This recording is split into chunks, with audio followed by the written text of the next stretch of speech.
अखन अहाँ सब सुन रहल छी अमचन म्यूजिक की शानदार प्रस्तुति।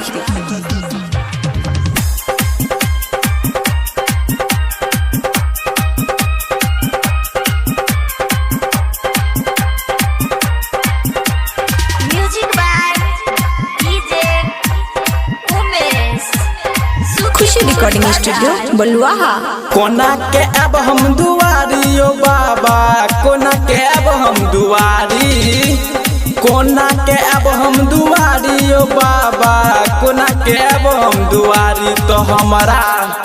तो हमारा गोरैया सुइया पहाड़ी ओ बाबा, कोना के अब हम दुआरी। कि हमारा गोरैया सुइया पहाड़ी ओ बाबा, कोना के अब हम दुआरी। कोना के अब हम दुआरी ओ बाबा, कोना के अब हम दुआरी, कोना के अब हम दुआरी ओ बाबा, कोना के अब हम दुआरी। तो हमारा गोरैया सुइया पहाड़ी ओ बाबा, कोना के अब हम दुआरी, कोना के अब हम दुआरी ओ बाबा, कोना के अब हम दुआरी।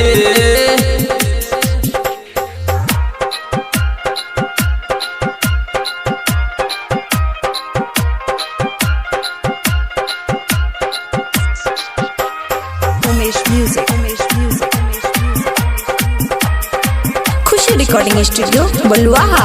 आहा के महिमा भोला अपरम पारियो,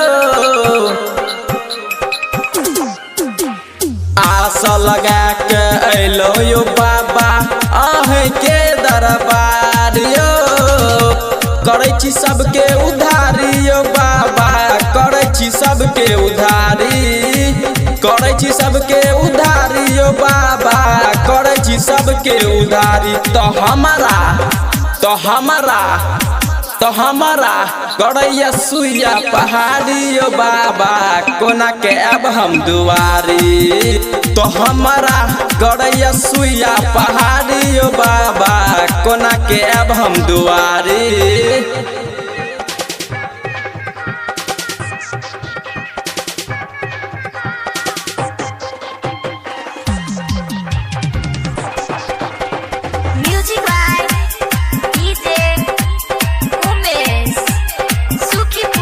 खुशी रिकॉर्डिंग स्टूडियो बलुआहा।